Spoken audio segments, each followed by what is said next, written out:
আল্লাহর নবী হাবিবুল্লাহ রওজার কাছে এবার গেলেন। আহলে বায়াতের ব্যক্তিরা, পাক পাঞ্জাতনের ব্যক্তির, আপনার আহলে বায়াতের ব্যক্তিরা, নবীর বংশের মানুষেরা, রমণীরা, তারা পর্যন্ত গেল। ইমামে হোসেন যাবার পরে আমার রাসূলুল্লাহর রওজা জিয়ারত করলেন।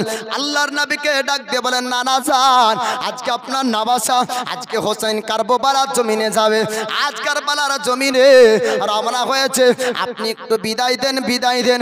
আল্লাহর নবী হাবিবুল্লাহ রওজায়ে আতাহার থেকে, রওজার ভিতর থেকে আওয়াজ দেয়, ওরে আমার নবাসা হোসেন, তুমি চিন্তা করবে না, টেনশন করবে না, সবুরকারীর সঙ্গে নিশ্চয় আল্লাহ থাকবে।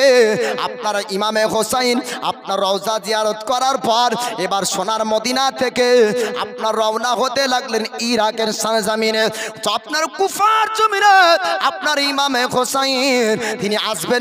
জান্নাতুল বাকি কবরস্থানে গেলেন, মা জননীর মাজার জিয়ারত করলেন, মা জননীর কবর জিয়ারত করলেন, মার কাছে আপনার অনুমতি নিলেন, মার কাছ থেকে আপনার আলবিদা, আপনার সালাম মার কাছে জানালেন, মার কাছ থেকে বিদায় নিয়ে ইমামে হোসেন কারবালার জমিনে আপনার প্রবেশ করবেন।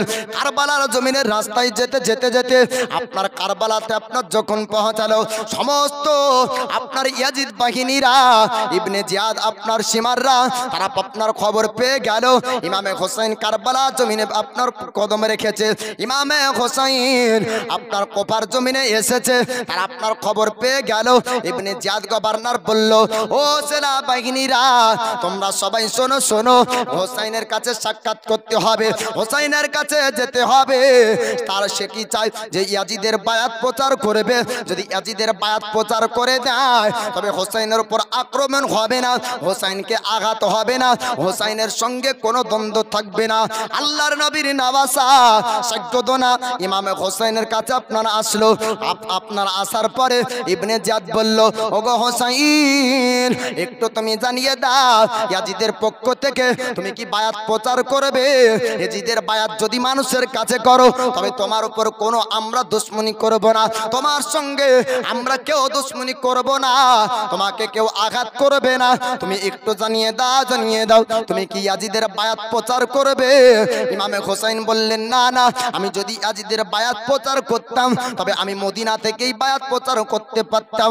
না না, ইমামে হোসেন বললেন, না, আমি ওই বাতিলের বায়াত প্রচার করব না, ওই মুনাফিকের বায়াত প্রচার করব না। আপনার সাজ্জাদনা ইমামে হোসেন আপনার বাতিলকে সমর্থন করলেন না। আল্লাহ পাক, আল্লাহ তাআলা তিনি জানিয়েছেন, কুল জাল হাক্কা ওয়া জাহাকাল বাতিল ইন্নাল বাতিলা কানা যাহুকা। নবী আপনি বলে দিন, হক এসেছে, বাতিল মিটে গিয়েছে, আর বাতিল আপনার মিটারই ছিল। হক যখন সামনে চলে আসবে বাতিলটা আপনার মিটে যাবে।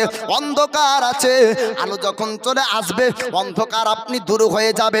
ইমামে হোসেন তিনি আপনার বলেছিলেন, আমি একজন বাতিলকে সমর্থন করব না, একজন গুমরাকে আমি সাপোর্ট করব না, একজন ফাসিককে আমি হক বলে মানব না, যে বাতিল হবে তাকে বাতিল বলবো। সংখ্যায় যদি আপনার ৭২ থাকে, আপনার ২২,০০০-এর মোকাবেলা হোসেন করবে, কিন্তু একজন বাতিলকে হক বলে মানবে না। জোরে বলুন সুবহানাল্লাহ। আর আমরা কি করি? হক বাতিলের পার্থক্য আমরা বুঝি না, আমরা যেদিকে দেখি জনসাধারণ বেশি সেদিকে ঠিক বলি, ঠিক না? আমরা প্রতিবাদ করতে জানি না। অন্যায়ের প্রতিবাদ হাত দ্বারা না হয়তো মুখ দ্বারা করো, মুখ দ্বারা যদি না হয়তো অন্তর দ্বারা করো, আর অন্তর দ্বারা যদি না করতে পারো তো জানতে হবে যে কি তোমার কাছে ঈমান নাই। এটা কমজোর, যে কমসে কম অন্তরেও ঘৃণা করবে, নবীকে গালি দেয় আর তাকে সালাম মুসাফা করবে, জানতে হবে মুমিন নয়। তো ইমামে হুসাইন বলছে, ইয়াজিদকে আমি সমর্থন করব না, তার বায়াত প্রচার করব না, যদি করতাম তো মদিনা থেকেই করতাম। তো কেন? যখন আমিরে মুআবিয়ার ইন্তেকাল হয়, ইন্তেকালের খবরটাকে ইয়াজিদ গোপন করেছিল। যদি এই খবর যদি লিক হয়ে যায়, খবরটা যদি মানুষ জেনে নেয় যে আমিরে মুআবিয়ার ইন্তেকাল হয়ে গিয়েছে, তাহলে আমাকে কেউ হক বলে মানবে না, আমাকে আমির বলে মানবে না, আমার বায়াতকে কেউ স্বীকার করবে না। আর এই খবরটা লিক হওয়ার আগেই যদি ইমামে হোসাইন যদি আমাকে সমর্থন করে দেয়, তাহলে কি করবে? আমাকে সবাই মেনে নেবে। তাই গোপন করে খবর পাঠিয়েছিল মদিনাতে ইমামে হোসাইনের কাছে ইয়াজিদ নিজেই, যে আমাকে আপনি মেনে নেন, আপনি মেনে নিলে আর কেউ আমার বিরোধিতা করবে না, আপনি যদি হক বলে মেনে নেন তাহলে কেউ আমার দুশমনি করবে না। সাজ্জাদনা ইমামে হোসাইন ইয়াজিদের চিঠি পাওয়ার পরে এসেছিলেন না এবং সেই সময়তে হক বলে মানেননি, কুফাতে আসার পরেও মানেননি। দেখছেন 22,000-এর মোকাবেলায় যুদ্ধ করতে হবে, তারপরেও ইমামে হোসাইন মানেনি। আমরা সেই হোসাইনি মুসলমান, জোরে বলুন সুবহানাল্লাহ। সৈয়দনা ইমামে হোসাইন তিনি আপনার বললেন, ওরে ইয়াজিদকে যদি আমি মানতাম, ইয়াজিদকে যদি হক বলতাম, আমি মদিনা থেকেই বলতাম, আমি এখানে আসার প্রয়োজন হতো না, আপনার যুদ্ধের প্রয়োজন হতো না। হোসাইন বললেন, আমি তাকে হক বলে মানব না, আমি বাতিলকে বাতিল বলবো, আমি ইয়াজিদকে কখনোই সমর্থন করতে পারবো না। ইবনে জিয়াদ বলল, তবে তো যুদ্ধ করতে হবে, আপনার যুদ্ধ হবে, জিহাদ হবে, 1 নয় 2 নয়, আপনার 10 দিন আপনার ধরে পানি বন্ধ করেছিল, পানি আপনার পান করতে দেয়নি, আপনার 3 দিন ধরে পানি বন্ধ হয়েছিল, 3 দিন পর্যন্ত পানি দেয়নি। ওই সময়তে ইয়াজিদ বলেছিল, গভর্নর বলেছিল, ফোরাতের পানি বন্ধ করে দাও, 3 দিন আপনার পানি বন্ধ করা হয়েছিল, কোনো ব্যক্তিকে পানি পান করতে দেয়নি। সৈয়দনা ইমামে হোসাইনের সঙ্গের আপনার যতজন ব্যক্তি ছিল তারা সবাই পিপাসী অবস্থায়, কোনো ব্যক্তিকে পানি আপনার পান করতে দেয়নি। ইমামে হোসাইন তিনি আপনার সঙ্গের মানুষদেরকে বলেছিলেন, এ যুদ্ধ থামবে না অতক্ষণ পর্যন্ত যতক্ষণ তারা আমার রক্ত না দেখতে পাবে। ওই সময়তে একজন বড় যোদ্ধা আপনার ওদের পক্ষ থেকে, ইবনে জিয়াদের পক্ষ থেকে হুঙ্কার দিয়ে বলল, এ ইমামে হোসেনের পক্ষের মানুষেরা, তোমাদেরকে আমি একাই তো হারিয়ে দিব, একাই তোমাদেরকে হারিয়ে দিব। ওই সময়তে ইমামে কাসেম আপনার দাঁড়িয়ে যায়, দাঁড়িয়ে যাওয়ার পরে, চাচা আপনি একটু অনুমতি দিন, আমি ও পাপীকে রাখবো না, ওই পাপীকে কতল করব, আপনি যদি একবার ইজাজত দেন, অনুমতি দেন। ইমামে কাসিমকে ইমামে হোসাইন তিনি আপনার বলেছিলেন ভাতিজা, ইমামে হাসানের বেটা। ইমামে কাসিম বললেন, চাচা একটু অনুমতি দেন। ইমামে হোসাইন বললেন, ভাতিজা তুমি আমার বেটার মতন, আমার চোখের সামনে তোমার রক্ত ঝরবে, আমি হোসাইন আমি সহ্য করতে পারবো না। তোমার আব্বা আমার উপর দায়িত্ব দিয়েছে, আমি তোমার দেখভাল করব, তুমি খবরদার খবরদার ময়দান যেতেছে না। ইমামে কাসিম বলেছিলেন, চাচা গো আপনি খবরদার খবরদার ময়দান যাবেন না, আমি যেতে চাই, আমার রক্ত ময়দানে ঝরবে, আমি শাহাদাত বরণ করতে চাই, আমি শহীদ হতে চাই, আমি শহীদের দরজা নিতে চাই। ওই সময়তে আপনার ইমামে হোসেন বললেন, ও ভাতিজা, ও গো কাসিম, তুমি কি ময়দান যাবে বলছো? বলে, আমি ময়দান যাব। পাগড়ি পরিধান করে দিলেন, হাতে আপনার তরবারি দেওয়া হলো। ওই কারবালার জমিনের ময়দানের যুদ্ধ আপনার শুরু হয়ে যায়। ইমামে কাসিম আপনার ময়দানে নামলেন, আর বড় যোদ্ধা ওই ব্যক্তি বলল, আমি ময়দান যাব কি? এ তো একজন যুবক ছেলে, 18 বছরের যুবক, তার সঙ্গে আমি বড় যোদ্ধা যদি যুদ্ধ করি তবে আমার ইজ্জত হারিয়ে যাবে, সম্মান থাকবে না। আমি এত বড় একটা যোদ্ধা 18 বছরের যুবকের সঙ্গে যুদ্ধ করব, শোভা পাই না। ওই সময় বড় যোদ্ধা বলল, ওরে ইবনে জিয়াদ শুনুন, ওগো ইবনে জিয়াদ গভর্নর, আমার 4টি ছেলে আছে, আমি একটা ছেলেকে যদি নামিয়ে দিই সেও একটা ছেলে তাকে হারিয়ে দিবে। ওই সময় ইবনে জিয়াদ বলেছিল, না না না, তাকে কমজোর মনে করো না, তার শরীরে আছে আলীর রক্ত, জোরে বলুন সুবহানাল্লাহ। আলী এসের খোদা মুশকিল কোসা হায়দার কাররার, এনার সম্পর্কে আপনার মানুষ জানতেন, সবাই জানতো আলীর শক্তি পাওয়ার কত ছিল, তার আপনার পরিমাণ ওজন করে কেউ বলতে পারবে না। তবে একটা কিতাবের মধ্যে আপনার পড়েছি, একটা আপনার হাদিস শরীফের মধ্যে রয়েছে, আল্লাহর নবীর সাহাবী আলী শেরে খোদা মুশকিল কোসা হায়দার কাররার যুদ্ধ করতে করতে ঢাল যখন আপনার জমিনে পড়ে যায় অথবা ঢালটা আপনার কেটে যায়, একটা লোহার দরওয়াজাকে ঢাল হিসাবে আপনার ব্যবহার করেছিলেন, যার ওজনটা আপনার বলা হয়েছে দুনিয়ার কেজিতে যদি মাপা হয় ওর ওজন আপনার 40 মণ ওজন, জোরে বলুন সুবহানাল্লাহ। 40 মণ ওজনকে যিনি ঢাল হিসাবে ব্যবহার করতে পারেন, তার বাজুতে না জানি কত শক্তি আমার আল্লাহ পাক আল্লাহ তাআলা আপনার দান করেছেন। ও আলীর শরীর, ও আলীর রক্ত, ও আলীর শরীর আর আলীর শক্তি এদের শরীরের মধ্যে বইছে, একে কমজোর মনে করো না। বড় যোদ্ধা বলল, ও ইবনে জিয়াদ, আপনি চিন্তা করবেন না, টেনশন করবেন না, আমার একটা বেটা যদি ময়দান চলে যায়, আমার একটা বেটা তাকে হারিয়ে দিবে, একটা বেটার সঙ্গে যুদ্ধ করতে পারবে পারবে না, এমন কথা বলল। অহংকার করে গৈরব করে একটা বেটাকে ময়দান নামিয়ে দেয়। আপনার যখন একটা বেটা ছোট বেটাকে নামিয়ে দিল, ওই ছোট বেটা আপনার ময়দান যেতে না যেতে সঙ্গে সঙ্গে ইমামে কাসিম তাকে জাহান্নাম পাঠিয়ে দেয়। একটা বেটাকে জাহান্নাম পাঠিয়ে দিলেন। যখন একটা বেটা কতল হয়ে গেল, বড় যোদ্ধা রাগান্বিত হয়ে আর একটা বেটাকে বলল, যা যা তোর ভাইয়ের রক্তের বদলা নিয়ে আয়। ওই তোর ভাইয়ের রক্তের বদলা নিতে হবে, ওই যুবককে হারাতে হবে। আর একজন ব্যক্তিকে নামিয়ে দেয়। ও ব্যক্তিকেও একটা আপনার তরবারির আঘাতে ইমামে কাসিম আপনার সেই ব্যক্তিকেও জাহান্নাম পাঠিয়ে দেয়। আবার রাগান্বিত হয়ে আপনার বড় যোদ্ধা ইবনে জিয়াদকে বলল, ও ইবনে জিয়াদ, আপনি চিন্তা করবেন না, দাঁড়িয়ে যান, দাঁড়িয়ে যান। আমার আরো দুটো যোদ্ধা বেটা আছে, তাদেরকে আমি ময়দান নামিয়ে দিব, তারাই তাকে হারিয়ে দিবে। আর একটা বেটাকে নামানো হলো। আর একটা বেটা যখন ময়দান যায়, ইমামে কাসিম ও ব্যক্তিকেও জাহান্নাম পাঠিয়ে দেয়। আর একজন বেটাকে নামানো হলো, তাকে আপনার জাহান্নাম পাঠিয়ে দেয়। বড় যোদ্ধা এবার চিন্তা করে দেখলো, এই যুবককে কমজোর ভাবা যাবে না। আমার চারটা বেটাকে কতল করেছে, আমার চারটা বেটাকে আমার কাছ থেকে ছিনিয়ে নিয়েছে। চার বেটার রক্ত দেখে বড় যোদ্ধা আপনার রাগান্বিত হয়ে গেল। এবার বড় বেটা ময়দানে চলে যায়। ময়দান যাবার পরে এবার আপনার অহংকার জানিয়ে দেয়, ও যুবক, ওরে কাসিম, শোন শোন, আমার চারটি বেটাকে কতল করেছিস, আজকে তোকে জমিনে আর রাখবো না।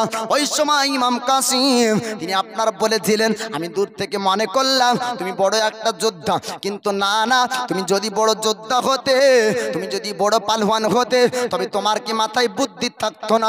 তোমার মাথায় তো বুদ্ধি নাই যে ঘোড়ার লাগাম ঠিক করতে পারে না ও ব্যক্তি কেমন করে যোদ্ধা হয়। ইমাম কাসিমের কথা শুনে এ বড় যোদ্ধার আরো রাগ। ঝামেলার সমাতের যে বেশি রাগলে ও মার খায় বেশি, আরো রাগ।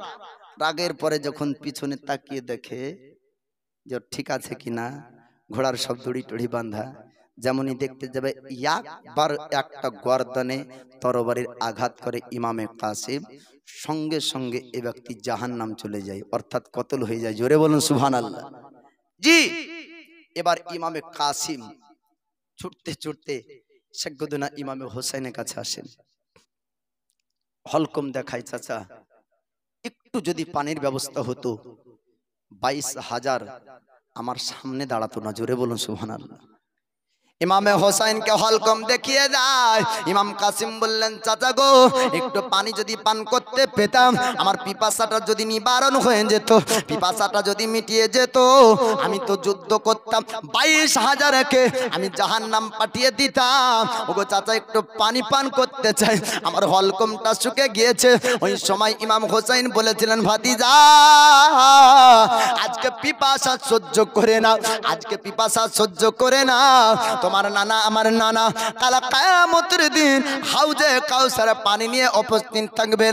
হাউজে কাউসারে পানি একবার যদি পান করিয়ে দেয়, তোমার পিপাসাটা নিবারণ হয়ে যাবে, তোমার পিপাসাটা মিটিয়ে যাবে। জোরে মিটে যাবে। জোরে বলুন সুবহানাল্লাহ। আল্লাহ পাক, আল্লাহ তাআলা শহীদগণকে আপন কবরে পর্যন্ত খাবার দেয়। বলুন সুবহানাল্লাহ। আল্লাহর কোরআন উঠিয়ে দেখুন, আল্লাহ পাক, আল্লাহ তাআলা জানিয়ে দেন, ওয়ালা তাহসাবান্নাল্লাযীনা কুতিলু ফি সাবিলিল্লাহি আমওয়াতান বাল আহউ ইনদা রাব্বিহিম ইরজাক। আল্লাহ পাক বলেছেন, তারা আমার রাস্তায় শাহাদাত বরণ করে, তাদেরকে তোমরা মুর্দা বলো না, তাদেরকে মুর্দার খেয়াল করো না, মুর্দার সন্দেহ তাদের সম্পর্ক করো না। তারা জিন্দা থাকে, জীবিত থাকে, আমি আল্লাহ তাদের কবরে রুজি খাবার পর্যন্ত পৌঁছে দিই। বলুন সুবহানাল্লাহ। আল্লাহ পাক, আল্লাহ তাআলা, আল্লাহর রাহে যারা শাহাদাত বরণ করে, আল্লাহর রাহে যারা শহীদ হয়, তাদের কবরে আল্লাহ পাক, আল্লাহ তাআলা আপনার খাবার পৌঁছিয়ে দেন। ওই আপনার বোঝা গেল সাইয়্যিদুনা ইমামে কাসিমকে ইমামে হোসেন বললেন, ভাতিজা, আজ চিন্তা করো না, আজকে পিপাসাটা সহ্য করে নাও। যদি তুমি শহীদ হয়ে যাও, শাহাদাত যদি হয়ে যায়, তবে তোমার জন্য আল্লাহ পাক হাউজে কাউসারে পানি রাখবে। হাউজে কাউসারে পানি যদি তুমি একবার পান করে নাও, আর পিপাসা লাগবে না। ওগো ভাতিজা, পিপাসা সহ্য করে নাও, আবার ময়দান সোজা চলে যান। আবার কয়েকজনকে জাহান্নাম পাঠানোর পরে চতুর্দিক থেকে তীর বল্লমের আঘাত করে করে আপনার ইমামে কাসিমকে শহীদ করে দেয়। ইন্না লিল্লাহি ওয়া ইন্না ইলাইহি রাজিউন। ইমামে কাসিম কারবালার জমিনে শহীদ হন। আপনার সঙ্গে আপনার আলী আকবর শাহাদাত বরণ করে। 6 মাসের আলী আসগার, তার কথা কিবা বলবো বাবা। 6 মাসের আলী আসগার বল্লম চালাতে পারবে না। 6 মাসের আলী আসগার আপনার তরবারি চালাতে পারবে না। 6 মাসের আলী আসগার তীর চালাতে পারবে না। তারপরে 6 মাসের আলী আসগারকে পর্যন্ত আপনার ছাড়েনি। আলী আসগারকে আপনার করে নেওয়ার পর সাইয়্যিদনা ইমাম হোসাইনের কাছে আসার পরে বললেন, ওগো স্বামী, আলী আসগারকে দেখুন, তার পিপাসার জন্য জিহ্বাটা বারবার মায়ের কাছে জিহ্বাটা ঘিলাই, কিন্তু মার স্তনের দুধ নাই, বাচ্চাকে দুধ পান করাবে, পানি নাই, বাচ্চাকে পানি পান করাবে। বারবার যখন 6 মাসের বাচ্চা মার কাছে আপনার জিহ্বা যখন ঘিলাই, মার আপনার চোখ দিয়ে পানি ঝরে, কিন্তু আপনার উপায় নাই। আলী এসে আপনার উসমান আলী ওই সময়তে ইমামে হোসাইনকে আপনার বলা হলো, ওগো স্বামীজান, আলী আসগারকে নিয়ে যাবার পর আপনি চলে যান ফোরাতের নদীতে, আর পিপাসাটা একটু মিটাতে হবে, একটু পানির ব্যবস্থা করুন। তারা যতই পাপী হোক না কেন, তারা যতই পাপী হোক না কেন, আলী আসগারকে যদি তারা দেখে নেয়, তাদের অন্তরে মায়া চলে আসবে। 6 মাসের বাচ্চার উপর তাদের রহম চলে আসবে। তারা যদি একটু পানি দিয়ে দেয়, এই বাচ্চার পিপাসাটা নিবারণ হয়ে যাবে, বাচ্চার পিপাসা মিটে যাবে। আপনি একটু যান তাদের কাছে একটু বলুন গা, আলী আসগারকে যেন একটু তারা পানি দেয়। ইমামে হোসাইন এবার ঘোড়ার পিঠে চড়ালেন। আপনার যেতে যেতে ফোরাতের নদীর কাছে ইমামে হোসাইন যাবার পরে ওই পাপীদেরকে ডাক দিয়ে বলেছিলেন, ও ইবনে ইয়াজিদের সেনাবাহিনীরা, ওরে ইয়াজিদ বাহিনীরা, তোরা শোন শোন, আমি হোসাইন তোদেরকে কথা দিলাম, ও পানি পান করব না যে পানি আমার ভাতিজা ইমামে কাসিম পান করতে পাইনি। জোরে বলুন। ইমামে হোসাইন বলেছিলেন, ও সেনাবাহিনীরা, ও ফোরাতের পাহারাদাররা, 1 নয় 2 নয় বাবা, 500 সেনাবাহিনীকে ওই ফোরাতের নদী পাহারা দিতে দিয়েছিল। 500 সেনাবাহিনীর মধ্যে আপনার কিছু সেনাবাহিনীকে ইমামে হোসাইন বলেছিলেন, ও পাহারাদাররা, তোরা শোন শোন, আমি কথা দিলাম হোসাইন, এক কাতরা পানি পান করব না, তবে 6 মাসের আলী আসগার হলকমটা তার শুকিয়ে যায়, হলকম তার শুকিয়ে যায়, একটু পানি দে। 6 মাসের আলী আসগার তোদের সঙ্গে যুদ্ধ করতে পারবে না। 6 মাসের আলী আসগার বল্লম চালাতে পারবে না। 6 মাসের আলী আসগার তীর চালাতে পারবে না। 6 মাসের আলী আসগার তরবারি চালাতে পারবে না। 6 মাসের আলী আসগারকে একটু তোরা পানি দে। ওই সময়তে তারা পাহারাদারদের মধ্যে একজন ব্যক্তি লক্ষ্য করলো, আলী আসগারের হলকমটা একজন লক্ষ্য করলো, আলী আসগারের আপনার গলাটা আর একটা তীরের নিশানা করলো, পানি উঠাবে। এমন সময়ের মধ্যে আলী আসগারের হলকমে একজন ব্যক্তি তীর আপনার ছুঁড়ে দিল, আর তীর লাগবি তো লাগ, আলী আসগারের হলকমে তীর। আলী আসগারের হলকম দিয়ে যখন তীর বের হয়ে যায়, সাইয়্যিদনা ইমামে হোসাইন কোলে করে আপনার 6 মাসের আলী আসগারকে নিয়ে এবার আপনার তাম্বুর কাছে, আহলে বাতের মানুষদের কাছে আপনার আনা হলো। আপনার মায়ের কোলে যখন 6 মাসের সন্তান আপনার নামিয়ে দেয়, 6 মাসের সন্তানের পিপাসা মেটাতে গিয়েছিল, কিন্তু পানির বদলায় আপনার পানির বিনিময় রক্ত তার গলা দিয়ে আপনার নামতে শুরু হয়ে যায়। মা জননী দেখার পর বলেছিলেন, স্বামী গো, 6 মাসের আলী আসগারকে পর্যন্ত তারা ছাড়লো না, আজ পানি তারা দিল না, তারা হয়তো একদিন পানির জন্য ছটফট করবে। আল্লাহ পাকের কাছে ইমামে হোসাইন আপনার দোয়াতে কেঁদে কেঁদে বলেছিলেন, আল্লাহ, আজকে ফোরাতের নদীর পানি যারা পাহারা দিচ্ছে, আজকে ফোরাতের নদী পানি পান করতে আমাদেরকে দেয় না, আল্লাহ এদেরকে তুমি পানির একটা কষ্ট দিও। কিতাবের মধ্যে বলা হয়েছে, আমি ওয়াকিয়ার মধ্যে পড়েছি বাপ, আপনার যেই ব্যক্তি হলকমে তীর মেরেছিল, ওই ব্যক্তি আপনার মরণের সময় পানির জন্য ছটপট করেছিল, পানি তাকে বারবার দিয়ে হয়েছিল, কিন্তু এক কাতরা পানি তার ভিতর পর্যন্ত নিতে পারেনি। জোরে বলো। এই পানির পাহাড়ে দাঁড়া এই সেনাবাহিনীরা আলী আসকারের হলকমে তীর মেরে নবীর আহলে বায়াতদেরকে পানি দিয়েছিল না। ও ব্যক্তিরা মরণের সময়তে কোনো ব্যক্তি পানি পান করতে পেয়েছিল না। জোরে বলুন সুবহানাল্লাহ। একজন ব্যক্তির এমন অসুখ হয়েছিল যে খাবার ইফতার দেয় ও খাবার ভিতরে নিতে পারে না, বাইরে চলে আসে। পানির জন্য চিৎকার করে কেঁদে কেঁদে বলেছিল একটু পানি আমাকে দাও, কিন্তু ও পানি তার মুখে দেওয়া হয়েছিল, মুখ থেকে বারবার পানি তার পড়ে যায়।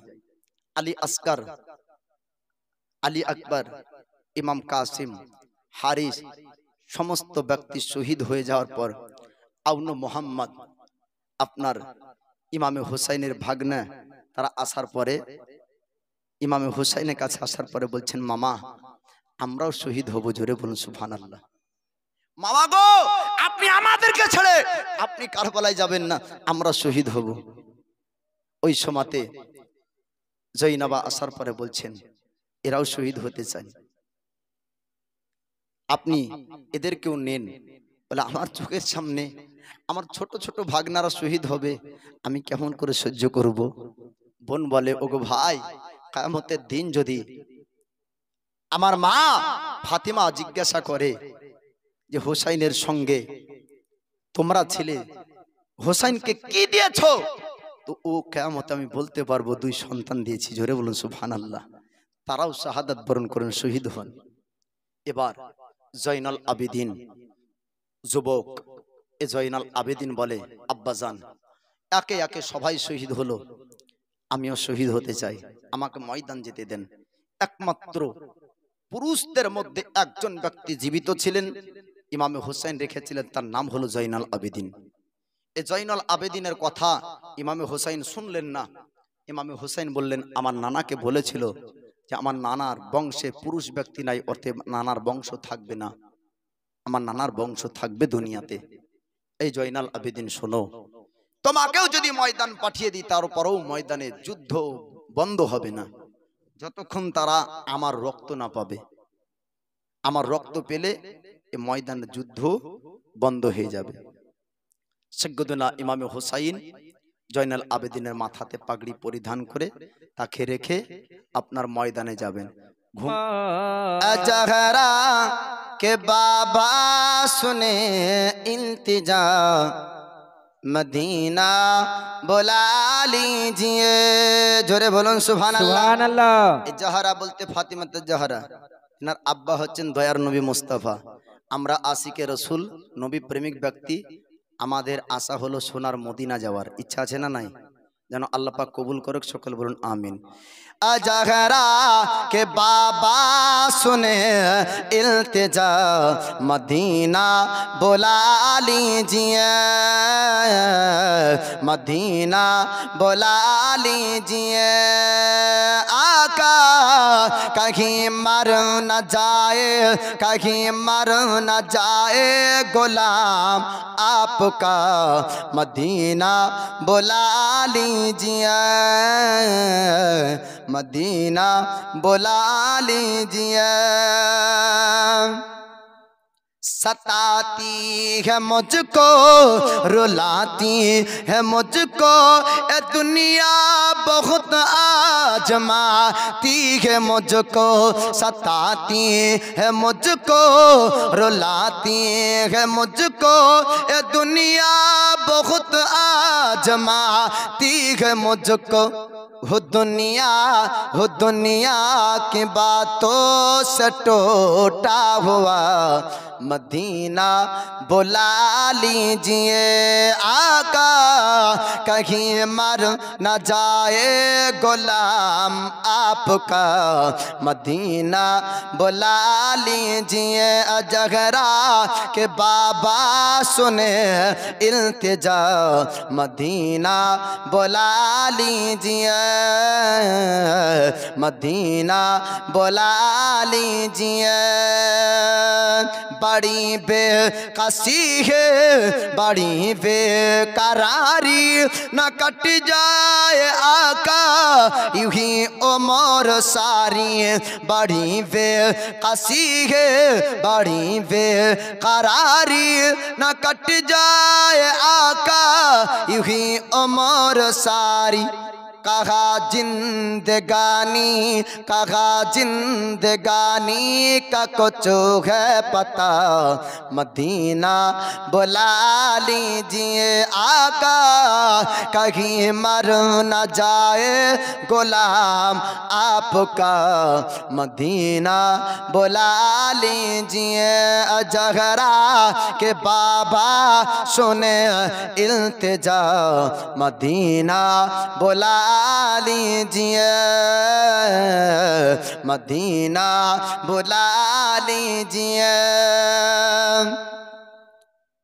जिससे सब है कहते नकी खां का बेटा वो अहमदी रजा है बरेली में लेटा जोरे बोलूं सुभान अल्लाह जिसे सब है कहते नकी खा का बेटा वो अहमदी रजा है बरेली में लेटा उसी आला हजरत उसी आला हजरत उसी आला हजरत का है वास्ता मदीना बुला लीजिए आका कहीं मर न जाए गुलाम आपका मदीना बुला लीजिए जगरा के बाबा सुने इल्तिजा मदीना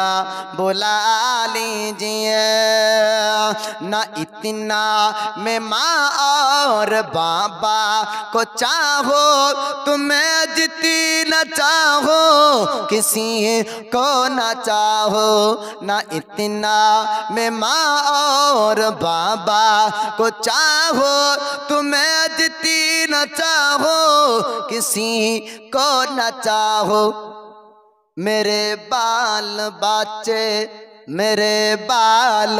बाचे हो तुम पर फिदा मदीना बुला लीजिए आका कहीं मर न जाए गुलाम आपका मदीना बुला लीजिए जहरा के बाबा सुने इल्तिजा मदीना बुला लीजिए तो जय हो এবার নবীর নওয়াসা সৈয়দুনা ইমামে হোসাইন তিনি জয়নাল আবেদিনকে কয়েকটি ওসিয়াত করেছিলেন আর মাথায় পাগড়ি পরিধান করে ময়দানে এবার ইমামে হোসাইন নামবেন ইমামে হোসাইনের শহীদের একটু ঘটনাটা বলে আলোচনা শেষ করে রাত্রি 1:30 হয়েছে বাবা নবীর নওয়াসা হোসাইন তিনি জয়নাল আবেদিনকে বললেন ওগো বেটা জয়নাল আবেদিন তুমি শোনো তারা বলেছিল আমার নানা জানকে অন্য ধর্মের মানুষ তারা বলেছিল ইহুদি নাসারা তারা সমালোচনা করেছিল তারা বলেছিল মুহাম্মদ তার তো মুহাম্মদের কোনো পুরুষ সন্তান নাই অতএব মুহাম্মদের বংশের কেউ থাকবে না আমার নানা বলেছিলেন ফাতিমার কাছ থেকে যত মানুষ জন্মগ্রহণ করবে যত সন্তান আসবে তারা সবাই আমার নানার বংশের মানুষ হবে জোরে বলুন সুবহানাল্লাহ আজ পৃথিবীর জমিনে এখনো সৈয়দ বংশের মানুষ আছে নবী বংশের ব্যক্তিরা তারা আছে আপনার ইমামে হোসাইন জয়নাল আবেদিনকে বললেন তুমি যদি ময়দান চলে যাও তবু ময়দানে যুদ্ধ বন্ধ হবে না ময়দান যদি তোমাকে পাঠিয়ে দিই তোমার রক্ত দেখার পরেও যুদ্ধ বন্ধ হবে না জয়নাল আবেদিন বললেন আব্বাজান আপনি আমার সামনে দিয়ে আপনি ময়দানে শহীদ হবেন আমি কেমন করে সহ্য করব ইমামে হোসাইন বললেন ওগো জয়নাল আবেদিন তোমার উপর একটা বড় দায়িত্ব আমি দিব তোমাকে দায়িত্ব পালন করতে হবে জয়নাল আবেদিন বললেন আব্বা কি দায়িত্ব আমাকে দিবেন বলে আমি শহীদ হওয়ার পর এই মহিলাগুলাকে তোমাকে নিয়ে যেতে হবে মদিনায় সহি সালামতে নিয়ে যেতে হবে মহিলাদের দেখভাল করার জন্য আমি তোমার উপর একটা দায়িত্ব দিলাম মহিলাদেরকে ডাকা হলো। আপনার সবাই আসলেন, বোন আসে, আপনার বিবি আসে, আপনার সঙ্গে সবাই আসলো। আসার পরে ইমামে হোসেন বললেন, ও মহিলারা, গোরামণি তোমরা শোনো শোনো, আমি শহীদ হবার পরে খবরদার খবরদার নিজের উপর জুলুম করবে না, তোমরা খবরদার চুল ছিঁড়বে না, সবাই শুকরিয়া করবে, সবাই তোমরা শুকরিয়া করবে, সবাই দোয়া করবে। ইমামে হোসেন আপনার বিদায় নিয়ে জয়নাল আবেদিনকে মাথায় আমামা আপনার পাগড়ি পরিধান করে দিলেন। পাগড়ি পরিধান করে দিয়ে আপনার ময়দান চলে যায় হোসেন। আর এদিকে চতুর্দিকে ইবনে জিয়াদের আপনার সেনাবাহিনীরা তারা চতুর্দিক থেকে তীর বল্লম নিয়ে হাজির। ইমামে হোসেন আপনার তরবারি নিবার পরে কচু কাটার মতন করে অনেকজন ব্যক্তিকে জাহান্নামে আপনার পাঠিয়ে দিয়েছিল। ওই সময় ইবনে জিয়াদ গভর্নর বলল, ওরে আমার সেনাবাহিনী তোমরা শোনো শোনো, ওরে সীমার তুই শোন শোন, এমন করে ইমাম হোসেনকে মারা যাবে না, যাবে না, ইমাম হোসেনকে কাবুতে আনা যাবে না। ইমামে হোসেনকে যদি মারতে হয় তবে চতুর্দিক থেকে তীর বল্লমের আঘাত করতে হবে, তার কাছে কেউ যে তাকে হারাতে পারবি না, কেন না তার বাজুতে এমন শক্তি এমন পাওয়ার আছে। আমি এক ঝলকে বুঝতে পেরেছি, যদি সামনাসামনি মোকাবেলা করিস আমাদের 22,000 সেনা কেউ থাকবে না, 22,000 সেনা সবাই শেষ হয়ে যাবে, সবাই কতল হয়ে যাবে, কেউ বাঁচবে না। চতুর্দিক থেকে তীর বল্লমের আঘাত এবার করতে আপনার শুরু করলো। চতুর্দিক থেকে তীর বল্লম মারে, ঘোড়ার আপনার শরীরে তীর বল্লম লাগে, ঘোড়া আপনার জমিনে এবার পড়বে। এমন করে ঘোড়া চতুষ্পর জানোয়ার ইমামে হোসেনকে আপনার ময়দানে নামিয়েছিলেন, যেমন আপনার মা কোল থেকে নিজের সন্তান নামায় আরামে। জোরে বলুন সুবহানাল্লাহ। ইমামে হোসেন কারবালার জমিনে তিনি আপনার আছেন। এবার কারবালার জমিনে সীমার আসলো, আসার পরে হোসেনকে বলে, হোসেন তোমাকে এবার কতল করব, তোমার ঘলকম দিয়ে এবার ছুরি চলবে। সাজ্ঞদানা ইমাম হোসেন বললেন, সীমার রে, আমার একটা কথা শুনবি না, আমার একটা কথা কি মানবি না? আপনার ওই সময় সীমার বলল, ওগো হোসেন কি কথা শুনবো? ইমামে হোসেন জগৎবাসীকে আপনার বড় শিক্ষা দিয়েছেন। আপনার জুমার দিন ছিল, ইমামে হোসেন বললেন, আমি আল্লাহকে, আমার প্রতিপালক রবকে আমি হোসেন জীবনে অনেক সেজদা করেছি, আমি শেষবারের মতন একবার আল্লাহকে সাজদা করতে চাই, আমাকে একটু সেজদা করার সময় তোকে দিতে হবে, তারপরে তুই শহীদ করবি। আমি মানা করব না, আমি বারণ করব না। ওরে সীমার শোন, আজ থেকে বহু পড়বে, আমার নানা বলেছে, জানিয়ে দিয়েছে, যে ব্যক্তি আমাকে শহীদ করবে তার সেই ব্যক্তি দেখতে কেমন হবে। আমি তোকে দেখার পর আমি বুঝতে পারলাম, আমার হলকম দিয়ে যে ছুরি চালাবে অন্য কেউ হবে না, কেউ হবে না, ওই ব্যক্তি সীমার তুই হবি। তবে আমার একটা কথা তোকে শুনতে হবে, আমাকে আল্লাহকে সাজদা করার সময়টা তুই একবার দে। এবার সীমার বলল, হোসেন আপনাকে সময় দেওয়া হলো, আপনি আল্লাহকে সাজদা করুন। ইমামে হোসেন আপনার সাজদায় চলে যায়। সাজদা অবস্থায় সীমার আপনার সাজদা শেষ করতে দিল না, আপনার সাজদা সমাপ্ত হলো না। সাজদার অবস্থায় ইমামে হোসেনকে আপনার সীমার শহীদ আপনার করেছিল আল্লাহ পাক। আল্লাহ তাআলা ইমামে হোসেনের সাজদাকে আপনার কবুল করেছেন। আর কেমন সাজদা আপনার হতে পারে না, সাজদা অবস্থাতে যিনি শহীদ হয়েছেন তিনি এখনো আল্লাহর নিকটে সাজদায়। জোরে বলো। সাজদার অবস্থাতে ইমামে হুসাইন শাহাদাত বরণ করেছেন। আর জগৎবাসীকে তিনি শিক্ষা দিয়েছেন যে মরণের আগেও আমি আমার স্রষ্টাকে সাজদা করেছি, আমার আল্লাহকে সাজদা করেছি। হুসাইনকে যারা ভালোবাসবে তারা সাজদাকেই ভালোবাসো। জোরে বলুন সুবহানাল্লাহ। জি, অনেক হুসাইনি আছে, অনেক ব্যক্তি আছে যারা বলে যে আমরা হুসাইনের দেওয়ানা, পাক পাঞ্জাতনকে মানি, এক ওয়াক্ত নামাজ পড়ে না, নিজের নাফসের উপর জুলুম করে। অনেকজন নিজেকে আপনার মাতম করে, খঞ্জর মারে। হ্যাঁ, আপনার সেই সময়তে নিজের উপর জুলুম করে খঞ্জর মেরে। এগুলা আপনার হোসাইনের ভালোবাসা না, নিজের নাফসের উপর জুলুম করা। হোসাইনের প্রকৃত ভালোবাসার ব্যক্তি ও ব্যক্তি যে হোসাইনের মহাব্বতে, পাক পাঞ্জাতনের মহাব্বতে পাঞ্জেগানা নামাজ পড়বে। জোরে বলুন সুবহানাল্লাহ। জি, এটা তো জগৎবাসীকে শিক্ষা দিয়েছেন। তবে ইমামে হুসাইনের শহীদের ঘটনা আপনার অনেকে শুনেছেন। শহীদের পরে কি ঘটলো, শহীদ হয়ে যাওয়ার পরে এই ইয়াজিদের বাহিনীরা, ইয়াজিদের সেনাবাহিনীরা নাবির বংশের মহিলাদের উপর নানানভাবে অত্যাচার করেছিল। ইয়াজিদের বাড়িতে 40 দিন পর্যন্ত নাবির বংশের এ মহিলারা ছিল। আপনার জয়নাল আবেদিন ছিলেন। 40 দিন যখন কেটে গেল, 40 দিন পর ইয়াজিদ বলেছিল জয়নাল আবেদিনকে, জয়নাল আবেদিন তুমি কি চাও বলো। বলে আমি আমার আব্বার কতলের বদলা চাই, আমার আব্বাকে যে শহীদ করেছে আমি তাকে কতল করব। ইয়াজিদ বলল তোমার এই আবেদন মানা যাবে না, আর কি চাও বলো। বলে আমি এই মহিলাগুলাকে সোনার মদিনা সহি সালামত নিয়ে যেতে চাই, তোমার এই আবেদন মানা যাবে। সহি সালামাতে 40 দিন পর সোনার মদিনাতে এ জয়নাল আবেদিন মহিলাগুলাকে নিয়ে গিয়েছিলেন এবং কোফার জমিনে একবার দেখলেন 40 দিনের দিন আপনার কোফাবাসীর মধ্যে কিছু ভালো ব্যক্তি মুসলমান ছিল যারা সাহসে ইবনে জিয়াদ গভর্নরের সেনাবাহিনীর কাছে মোকাবেলা করতে পারেনি, কিন্তু অন্তরে অন্তরে নবীর প্রেম ভালোবাসা ছিল। ও ব্যক্তিরা সাগ্গদনা ইমামে হোসাইনের জন্য আল্লাহর পবিত্র কোরআন তেলাওয়াত করছিলেন এবং একটি খাবার বানাচ্ছিলেন। জয়নাল আবেদিন দেখার পরে বললেন এটা কার জন্য এই ফাতিহার আয়োজন। তো বললেন যে ইমামে হুসাইনের জন্য। জোরে বলুন সুবহানাল্লাহ। ও ফাতিহাতে অংশগ্রহণ করলেন জয়নাল আবেদিন এবং সমস্ত নবী বংশের মহিলারা এবং তৎসহ কুফার কিছু মুসলমান, তারা সবাই মিলে একটি খাবার তৈরি করে খেয়েছিলেন। তাই মহরম উপলক্ষে নামাজ পড়া, মহরম উপলক্ষে নফল রোজা রাখা, মহরম উপলক্ষে তাবারুক স্বরূপ আপনার খিচুড়ি বানানো, এগুলো শরীয়ত সম্মত জায়েজ, কিন্তু বাকি যেগুলো হয় এগুলো শরীয়ত অনুযায়ী জায়েজ না। এগুলো হলো আপনার নিজের আপনার আবেগের বশে এগুলো করে। আল্লাহ পাক আল্লাহ তাআলা আমাদেরকে সঠিকভাবে পাক পাঞ্জাতনের মহাব্বত অন্তরে রাখার তৌফিক দান করুক। সকলে বলুন আমিন। যাই হোক, আজ শেষ দোয়া হবে।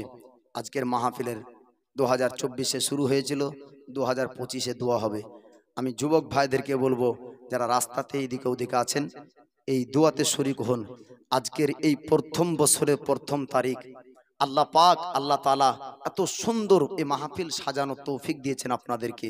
আপনাদের বয়সের কত যুবক আজকে নানান গুনহার কাজে লিপ্ত হয়েছে।